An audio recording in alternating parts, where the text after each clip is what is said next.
Welcome back, Fragrance Fiend here today with a sample of Smoking Hot by KILIAN. I believe it's their latest released somewhere in late 2023. It's a woody tobacco fragrance. As far as my knowledge is concerned, a lot of their fragrances do lean toward that woody amber category. In fact, I've never even smelt any KILIANs before beside my Black Phantom, which was a blind buy and a bit of a regrettable one if you wanted to see my video on that, as well as Smoking Hot, which I'm about to find out about. KILIAN's actually never been available in my state before until now. I still haven't gone in and checked them out, but I'd love to be able to acquire a sample of Angel's Share and give you a first impression of that. I know everybody smelt it, everybody has an opinion, and I guess it seems somewhat unbelievable that someone with my collection has never smelled Angel's Share before. But then again, I'm hearing a lot of people say it's pretty overrated for what it is. I may just read the main points on this one. So the brand says, "At night there are no rules but just one, just be smoking hot." KILIAN Paris' newest smoky fragrance is a truly caramelized delight. It features Kentucky tobacco absolute infused with a hookah drag of apple-flavoured shisha, tobacco, and intense bourbon vanilla. Smoking Hot redefines what a smoky scent is today, going almost where it's too hot to handle. I'm quite intrigued already, as I was with Black Phantom, which was a tiny bit of a letdown. I still like the scent, but the performance just wasn't up to par. I've said this so many times before, when a note breakdown just annoys me, they're not particular with it, like they'll give you maybe 3 or 4 notes, and then you have to read the whole thing to be able to find out what else is in it. So the fragrance opens up with forbidden fruit,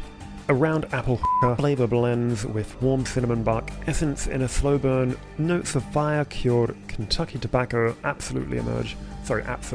Harmonized with Oakmoss, this resonant tobacco absolute leads into a bourbon vanilla with balsamic tonalities. Also known as a pure jungle essence, bourbon vanilla is one of the highest quality vanilla available, especially intense and textured. When crossed with Orcanox, a powerful sensuality comes full circle. So they're talking about high quality vanilla in this, and I don't know if it is real vanilla or it's based on real vanilla, so it could be a bit of a aroma molecule copy. So for the price, I'm guessing it might be genuine, but a lot of other brands which do use vanilla at this price point still don't use the real deal. So this is the price here. I looked up the refill price, which is a bit unbelievable. I mean, still you're saving money for what it is, but you really gotta love it to commit to 100 mils of this. So you did hear most of the note breakdown in that section there, but as far as the brand and retail is concerned, they simply suggest apple, tobacco, bourbon vanilla, pure jungle essence. That is it. So I gave a friend a sample of my little Black Phantom, and he gave me this in return, so curious to see what it's all about.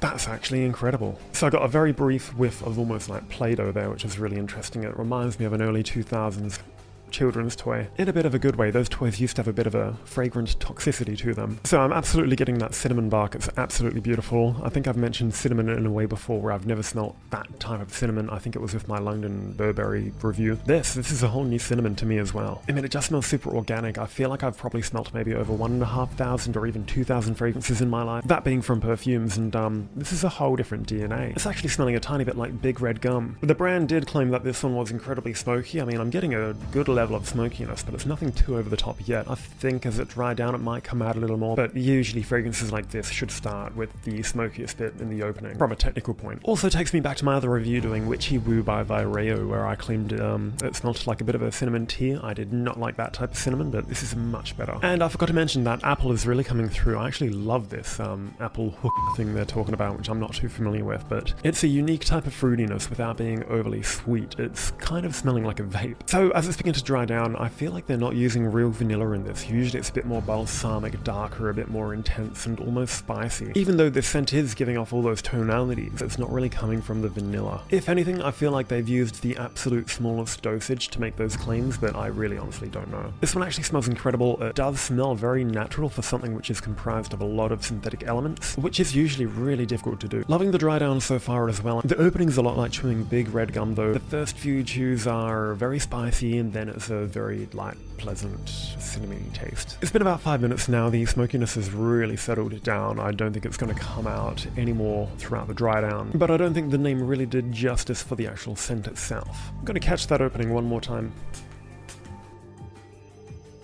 Now that I've sprayed it a second time, it actually reminds me of an apple brandy coated with a tiny bit of cinnamon. This one does dry down quite fast though. It's got a very explosive opening for the first few minutes, then after 5 minutes it really does die down. As it's a first impression, I don't measure full longevity, but I feel like this one will last a while. But I think the top may trick a few people into thinking that initial opening is going to be lasting a lot longer than what it lasts for. The combination of the cinnamon, tobacco, and vanilla almost become a little bit leathery, very mildly. But I must say the tobacco in this is really beautiful. It is is quite minimalistic, but it's still there. And that oak moss is beginning to blend into the vanilla and tobacco. So overall, this one actually exceeded my expectations. After Black Phantom, I didn't really have too much hope, which is kind of bad to judge an entire brand based on one fragrance, but all it takes is one experience to kind of let you down a bit. But no, definitely looking up. I'm keen to try more Kilians now, and I can't wait to get my nose on the highly acclaimed Angel's Share. I'm sure it's as incredible as people say, but this is actually a really lovely and quite a unique scent. I wouldn't actually mind this one in my collection, but I think I have a few other purchases in mind for now. Anyway, that's all for today's video. Feel free to leave some suggestions of which Kilian scents I should try now that they're finally available at one store in my entire state. Thank you so much for watching once again. I'll see you next time.